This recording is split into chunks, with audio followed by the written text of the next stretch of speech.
Jornal Minas, segunda edição. Olá, boa noite. Homicídio e crimes ambientais. O Ministério Público Estadual concluiu a investigação sobre o rompimento da barragem da Vale, em Brumadinho. 16 pessoas foram indiciadas. E segundo os promotores, a Vale sabia da condição precária do reservatório mais de um ano antes do desastre.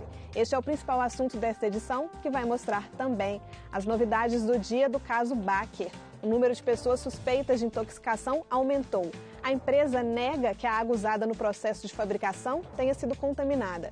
Soterramento mata um operário na capital. Outro luta para sobreviver e está nas mãos dos bombeiros. A chuva dificulta o trabalho de resgate, que já dura mais de 3 horas.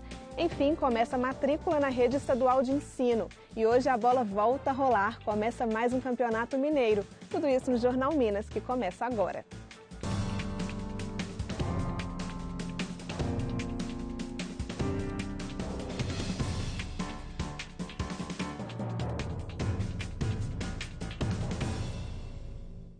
Os bombeiros trabalham há mais de 3 horas no resgate de um operário. O homem foi soterrado enquanto trabalhava na obra de um prédio na rua Palmira, no bairro Serra, região centro-sul de Belo Horizonte. Um outro trabalhador, que também ficou debaixo da terra, não suportou e morreu. De acordo com os bombeiros, os 2 operários, com idade entre 40 e 50 anos, foram soterrados enquanto trabalhavam na fundação. 3 equipes do Corpo de Bombeiros atuam no resgate. As causas do acidente são investigadas. O Ministério Público de Minas Gerais concluiu as investigações sobre o rompimento da barragem do Córrego do Feijão, em Brumadinho, e denunciou 16 pessoas por homicídio qualificado e crimes ambientais, entre eles o então presidente da Vale, na época da tragédia, Fábio Schvartzman. Entre os denunciados está o presidente da Vale na época da tragédia, Fábio Schvartzman.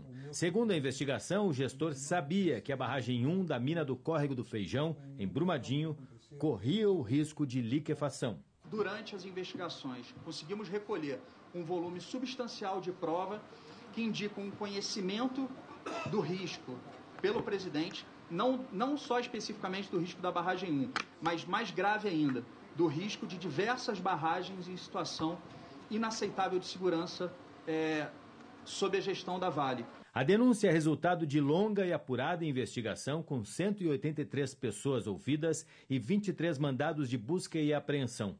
A Força-Tarefa constatou que a Vale tinha conhecimento do risco e, de forma sistemática, ocultou essas informações do poder público e da sociedade, inclusive de seus acionistas. Significaria, no mínimo, o poder público ter o conhecimento da situação, da criticidade daquela barragem. E conhecendo a criticidade da barragem, com toda certeza, os órgãos públicos iriam atuar. E com toda certeza, se a tragédia não fosse evitada, no mínimo ela seria atenuada. Os investigadores tiveram até cursos com geólogos e engenheiros para entenderem o funcionamento de uma barragem de mineração. Esta capacitação foi fundamental para determinar as responsabilidades penais de cada denunciado.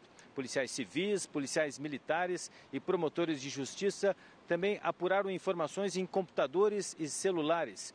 Em um deles, de uma engenheira da Vale, foi transformado em um PDF. Foram mais de 457 mil páginas lidas uma a uma.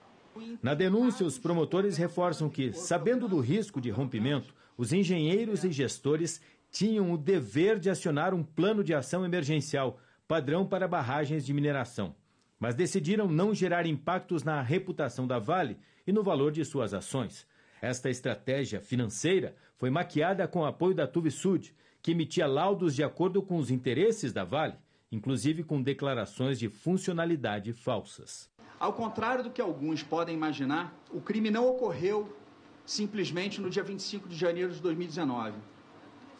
É um crime que perdurou, ao menos, de acordo com as investigações do Ministério Público, da Polícia Civil e da Polícia Militar, ao menos desde novembro de 2017 até o dia 25 de janeiro de 2019. Nesse período, nós percebemos que funcionários da Vale e da Tuvisud se utilizaram da empresa para promover uma gestão de riscos absolutamente opaca. Nesse período de 1 ano e meio, a Vale promoveu o que nós podemos afirmar uma espécie de ditadura corporativa. Dentre outras tarefas executadas pelos funcionários da empresa Tuvisud, foram emitidas declarações de condição de estabilidade falsas, que tinham como objetivo servir de escudo para que as atividades da Vale permanecessem sigilosamente arriscadas por aquela decisão corporativa. Eu diria que os denunciados, tanto da Vale quanto da Tuvisud, apostaram muito alto ao fazerem vistas grossas à situação de risco daquela barragem, que gritava por um PAI-BM. Não só o nível 1 de comunicação às autoridades daquela situação de risco criminoso, mas também a evacuar, tirar a população dali. Então, aquela situação, por si só, já justificava a comunicação às autoridades e o PAI-BM no seu nível superior, que seria a retirada da população, das pessoas, dos funcionários. E eles apostaram alto, né, para que não colocassem em risco a imagem da empresa junto ao mercado, junto aos acionistas. Isso ficou muito claro. A empresa que atestava a estabilidade da barragem do Córrego do Feijão, em Brumadinho, está respondendo pela tragédia, na Justiça da Alemanha. O objetivo das ações é tornar as leis mais rígidas para esse tipo de crime. A reparação aos atingidos ultrapassa o Foro de Minas e chega aos tribunais na Alemanha. A empresa responsável pelo laudo, que atestava a segurança da barragem que se rompeu em Brumadinho, é alvo de processo no país de origem. O advogado que representa as famílias em Munique apresentou as principais ações contra a Tuvisud, depois de 1 ano da tragédia que matou centenas de pessoas. E o objetivo é obter a reparação criminal, por isso que vai ser feito o ingresso das entidades na investigação que está sendo feita na Procuradoria Criminal em Munique, também conseguir a reparação econômica, né? Está se iniciando um processo de negociação que, se não for frutífero, vai gerar ações judiciais, e terceiro, também uma mudança na legislação alemã, a fim de evitar que esse crime que a Tuvisud praticou se repita. A ideia é levar representantes dos atingidos para testemunhar na Europa e sensibilizar a opinião pública alemã. A gente quer conscientizar a população alemã, que não sabe ainda que uma empresa alemã, que é orgulho do povo alemão, a Tuvisud é vista de uma maneira com muito orgulho do povo alemão, que saibam que essa empresa tem sangue nas mãos. E atingidos das barragens da Vale e da Samarco seguem em marcha de 300 quilômetros com destino à cidade de Brumadinho. Hoje os manifestantes estiveram em Pompéu. Foi o segundo dia de caminhada. Os manifestantes percorreram as ruas da cidade de Pompéu, que fica às margens do rio Paraupeba, atingido pelo rejeito da Vale. Desde o rompimento, pescadores e agricultores familiares da cidade estão impedidos de usar a água do rio por causa da contaminação. A marcha seguiu para Joatuba, onde os manifestantes vão passar o dia amanhã. Eles passam ainda por Citrolândia, São Joaquim de Bicas e Betim, antes de chegarem em Brumadinho. A vida em Brumadinho, nesta pequena cidade mineira, nunca mais foi a mesma após o desastre. Quem insistiu em ficar na cidade teve que se adaptar à nova realidade. Quase 1 ano depois, os sinais da tragédia ainda estão muito presentes. 1 ano de um drama que não tem fim. Era 12h28 quando a barragem 1 da mina do Córrego do Feijão rompeu. Foi o início de uma trajetória de destruição.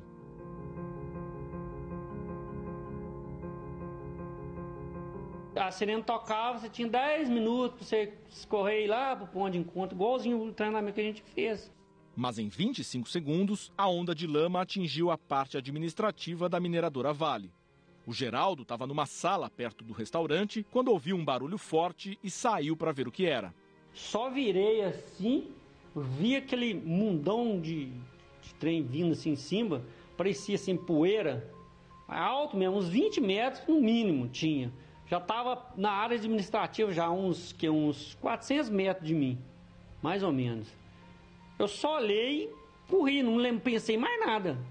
Aí eu fiquei meio assim, meio desnorteado, morreu todo mundo morreu. Essa aqui é a Rua 1 da comunidade Córrego do Feijão, a primeira a ser atingida pelo rompimento da barragem. Ao longo dessa via, havia muitas propriedades rurais, mas agora, a partir desse ponto, ninguém pode passar. Toda a área atingida pela lama ainda recebe trabalhos de limpeza. Cerca de 500 pessoas viviam aqui. Eu estava descendo para tirar uma saca do brejo.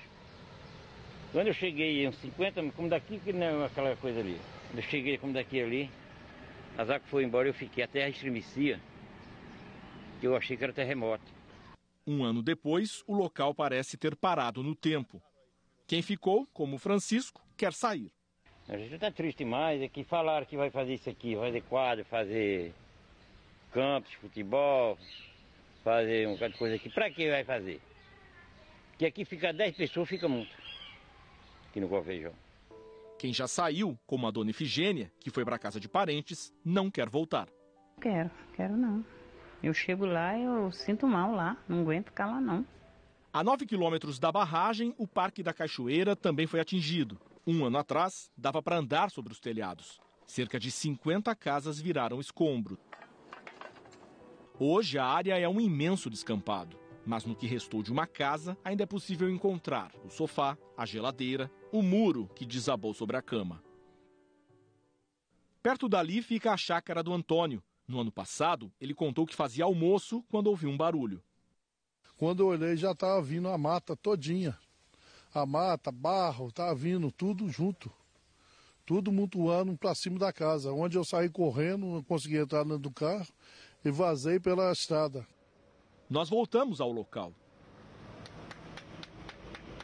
O cenário é de abandono. Mas não foram só desabrigados. O rompimento da barragem matou 272 pessoas. O arquiteto Luiz Taliberti da Silva foi encontrado na manhã do dia 30, 5 dias depois do rompimento. Foi horrível. Porque, primeiro, foi assim, aquele trauma. O Robert foi identificado em outubro, 9 meses depois do seu desaparecimento. No dia que encontrou ele, eu não sei te dizer se foi de agradecimento ou de tristeza, porque a esperança é a última que morre, né? 11 corpos ainda não foram localizados.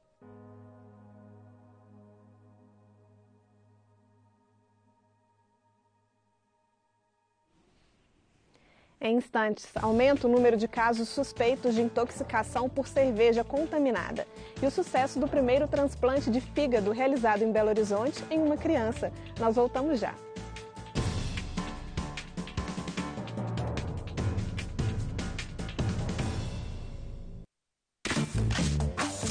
Toda terça, as entrevistas mais provocativas da TV brasileira. Eu aprendi uma coisa fundamental com Antônio Abujanra. O que é a vida?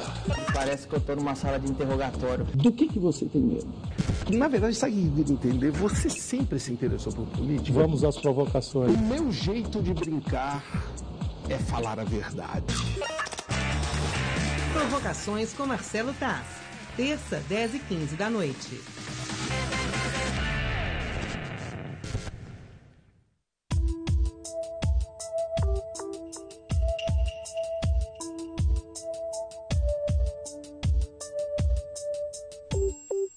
Viva cada instante. Escute o seu coração. O que realmente importa, o que faz sentido para você.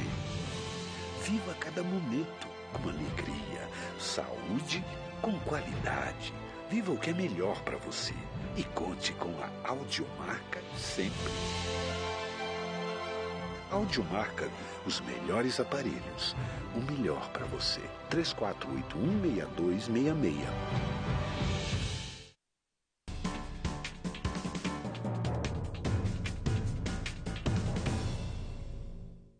Os laboratórios brasileiros Medley e Axê iniciaram o recolhimento voluntário de alguns lotes de remédios com base em cloridrato de ranitidina, por risco de contaminação por uma substância que pode causar câncer. A Anvisa pediu que empresas adotem medidas de precaução para a produção de medicamentos livres desta contaminação. Segundo a Anvisa, a suspensão de medicamentos contaminados com NDMA é uma medida preventiva, porque estudos em animais classificaram a molécula como um potencial agente cancerígeno. Subiu para 22 o número de casos suspeitos de intoxicação por dietileno glicol em Minas. A gente fala ao vivo com a repórter Laura Schaber, que tem as informações sobre este assunto. Boa noite, Laura. Boa noite, Marcela. Boa noite a todos. De acordo com o boletim divulgado hoje pela Secretaria de Estado de Saúde, a última vítima é um paciente de Belo Horizonte. Até o momento, 4 casos foram confirmados e 18 são investigados. Familiares de vítimas da cerveja contaminada foram ouvidos hoje pela Polícia Civil. Os depoimentos foram realizados em uma delegacia do bairro Estoril, na região oeste da capital. Ao todo, 10 pessoas já foram ouvidas. A Baker divulgou hoje o resultado de uma perícia contratada por ela. A análise feita pelo Departamento de Química da UFMG não encontrou dietilenoglicol nas amostras de água utilizada pela Baker na produção da cerveja. O resultado diverge dos estudos do Ministério da Agricultura. Vamos ouvir agora o professor responsável pela perícia. As amostras de água foram de diferentes pontos da planta da Baker e, de acordo com as amostras, não foi detectado o di e o mono. Dietileno-glicol. Como detectado. O Ministério da Agricultura disse que para eles não tem dúvida, a água estava contaminada, Então, eu não tive acesso aos laudos do Ministério. Os meus resultados eles deram como não detectado. Isso depende da metodologia. Eu não sei qual é o método analítico que eles estão usando, eu não sei qual que é o procedimento feito para análise. Então, eu não posso afirmar se é um resultado esperado ou não.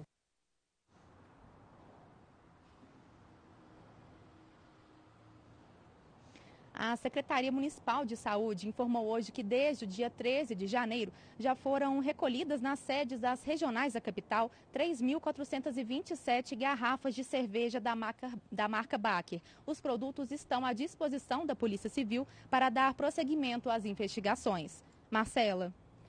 Obrigada pelas informações, Laura. E um avanço para ser comemorado. A Santa Casa de Belo Horizonte realizou o primeiro transplante de fígado em uma criança. A cirurgia, feita antes do Natal, foi um sucesso. Os resultados foram apresentados hoje. Mas, embora o hospital tenha estrutura para multiplicar os atendimentos, faltam doadores. Sofia tem 3 anos, mas mesmo com pouca idade, já enfrentou um grande desafio na vida. Ela nasceu com uma doença grave no fígado e chegou a fazer uma cirurgia paliativa com 2 meses. A solução definitiva era o transplante. E para o alívio da mãe, a doação veio no fim de 2019. O ano começou cheio de esperança para a família. Vida nova, a gente vê que mudou muito rápido. Foi muito rápido, uma transformação muito rápida, né? A barriguinha dela já está bem pequenininha, está normal agora. A cor dela já está normal. É muito satisfatório para a gente.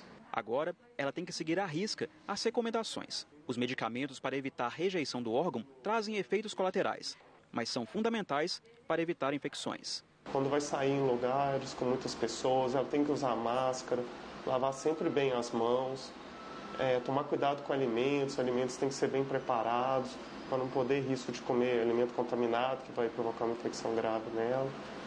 E fora o uso de antibiótico profilático para evitar algumas infecções. Foi o primeiro transplante de fígado feito em uma criança aqui na Santa Casa de Belo Horizonte. A instituição já é referência nesse tipo de cirurgia em adultos. Em 2019, foram 32 transplantes, número 60% superior que em 2018. Contando também outros órgãos, o hospital fez quase 300 transplantes no ano passado. Solidariedade marcada no mural. Quem doa e quem recebe mandam um recado, mas é preciso mais. O hospital tem estrutura para multiplicar os atendimentos, mas faltam doadores. Muita gente considera um tabu isso, não quer. Tem parente que tem condição de doar e acaba preferindo não optar por não doar esse órgão. E aí a oferta de órgão é muito menor do que a demanda. Então os pacientes ficam muito tempo em fila de transplante, muito tempo aguardando, vão piorando a condição clínica cada vez mais. Que é uma coisa que precisaria de mais conscientização a respeito da importância que faz para a sociedade um transplante de qualquer órgão, né? Não só o hepático. Com mais doadores, mais sorrisos estarão garantidos. A gente tem todo o apoio, é tudo muito perfeito, gente. Eu quero agradecer de coração a todos. Notícia boa, né? Vamos torcer pelo aumento do número de doadores. E foi sepultado hoje o corpo do locutor da Rádio Itatiaia, Rui Chaves. Ele tinha 60 anos e trabalhou por quase 30 na emissora, onde foi a voz na ancoragem, noticiários e locuções. Em agosto do ano passado, ele teve problemas de saúde e precisou de uma cirurgia. Agora a previsão do tempo. Só em janeiro já choveu quase metade do que choveu em 2019 inteiro em Belo Horizonte. Foram 474 milímetros de chuva. E Contagem publicou hoje situação de emergência por causa das enchentes. Amanhã a previsão é de mais chuva para toda a região metropolitana e também em grande parte do estado. Confira no mapa.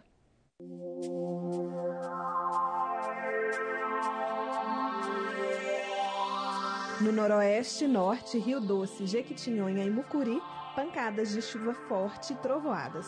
Chuva também na região metropolitana e central. Nas demais regiões, céu nublado com pancadas de chuva. Em São João del Rei, mínima de 13 e máxima de 27 graus. Em Almenara, os termômetros chegam aos 34 graus. Em Bom Despacho, a temperatura fica entre os 19 e os 33 graus. Em Belo Horizonte, mínima de 17 e máxima de 26 graus. A seguir, bola rolando. Começa hoje o Campeonato Mineiro. André Cristino atualiza para a gente todos os detalhes da temporada. E enfim, saiu a primeira chamada para quem quer uma vaga na rede estadual de ensino. A gente volta já já.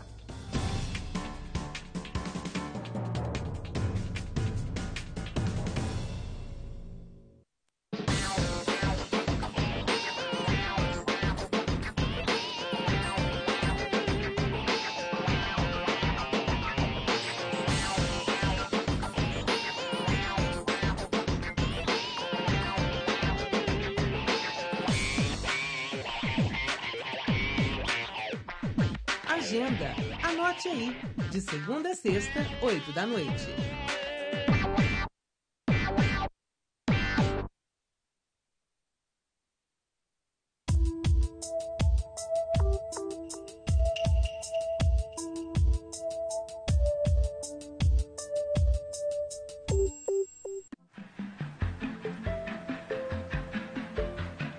Estações. Caminhos de uma história. Você só valoriza a história se você conhece. Para preservar, você tem que conhecer. Toda a grande BH era atendida com trem de passageiros por essa malha. Sem o trem, nós não teríamos Minas do jeito que a gente tem hoje. Estações, terça, 8h30 da noite. Reapresentação, segunda, 11h30 da noite.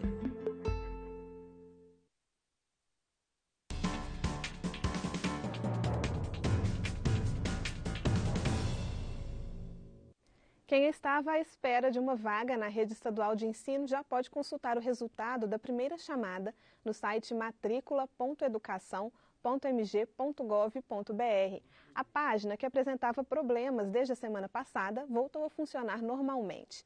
Nela também constam os prazos para divulgação da segunda chamada, prevista para dia 2 de fevereiro, e das matrículas, que vão até o dia 27 de janeiro, no caso da primeira chamada, e de 3 a 7 de fevereiro, no caso da segunda. As vagas remanescentes serão divulgadas no site a partir do dia 10 de fevereiro. E agora, para falar de esporte, André Cristino. Boa noite. Hoje começa o Campeonato Mineiro de 2020. Quem fará a estreia da competição? Boa noite, Marcela. Boa noite a todos. Pois é, daqui a pouquinho, às 8 horas da noite, começa o Campeonato Mineiro de 2020 e no primeiro jogo haverá a estreia. O Coimbra, que venceu o módulo 2 no ano passado, vai enfrentar a URT no Independência. O Coimbra de Contagem vai mandar seus jogos no Independência. Vamos dar uma olhadinha então nos outros jogos também que vão acontecer nessa primeira rodada. Mais tarde, às 9h30, o Atlético joga contra o Uberlândia fora de casa. Amanhã tem 4 jogos. Às 8 horas da noite, Tupinambás e Tombense fazem um clássico da Zona da Mata. Às 8h30, o América recebe a Caldense no Independência. Às 9 horas da noite, tem Patrocinense e Vila Nova. E fechando a rodada, Cruzeiro e Boa se enfrentam às 9h30 da noite no Mineirão. Vale lembrar que a regra, né, o regulamento do campeonato mudou neste ano com comparação com o ano passado. Vamos dar uma olhadinha no que mudou. As 12 equipes se enfrentam em 11 partidas. Os 4 primeiros avançam para a semifinal. Não há mais quartas de final como no ano passado.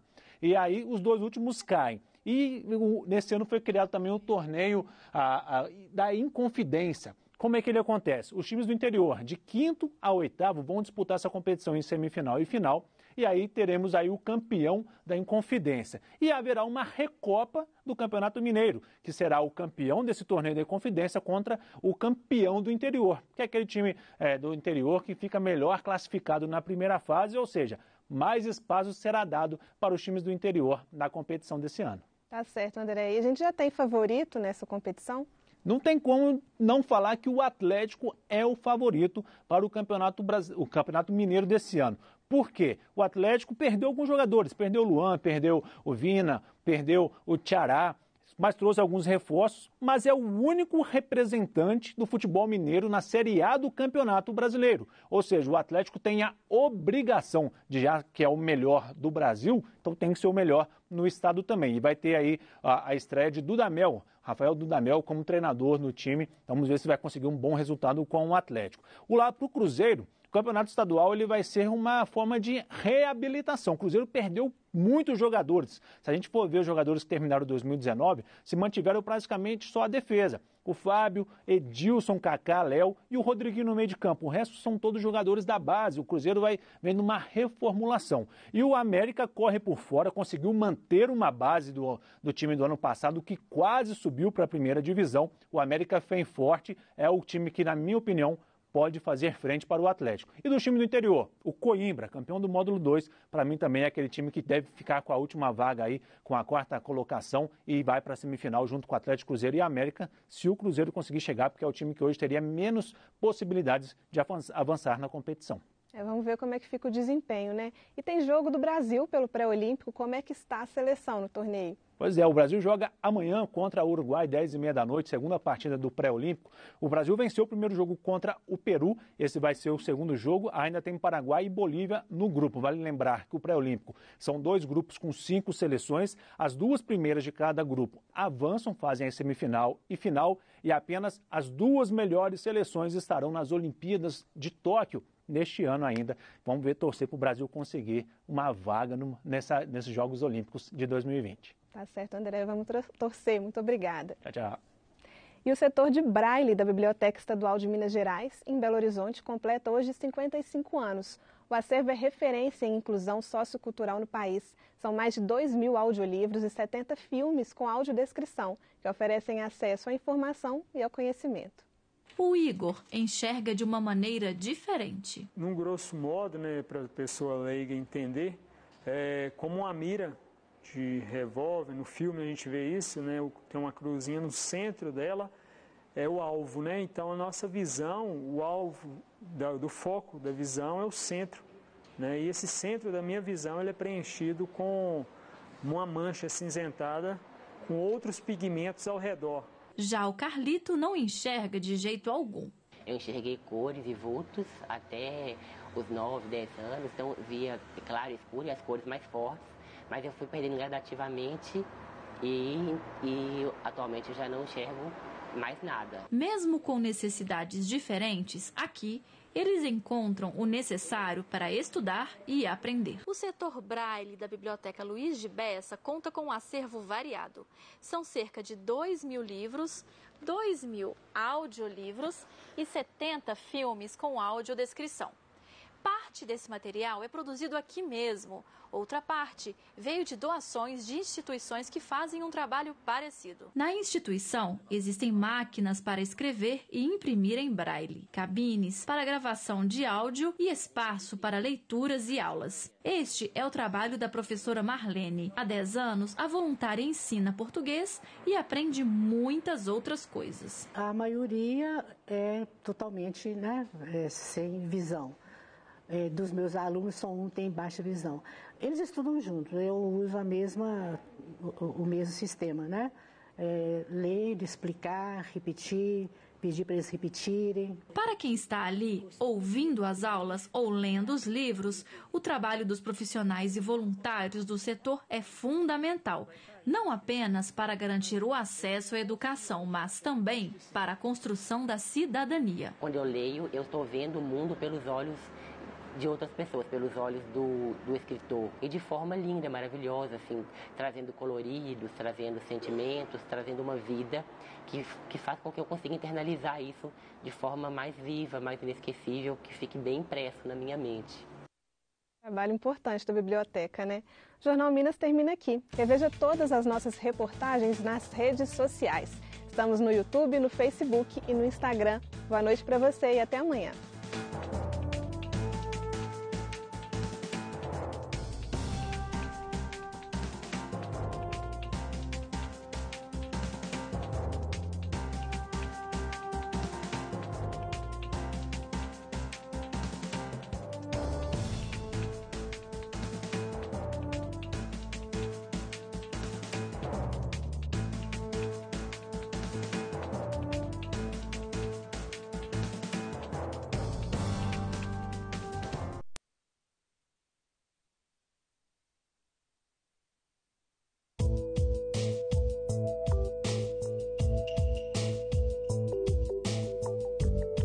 A seguir, Agenda. Este programa não é recomendado para menores de 12 anos. Aí, galera, o Agenda tá no ar.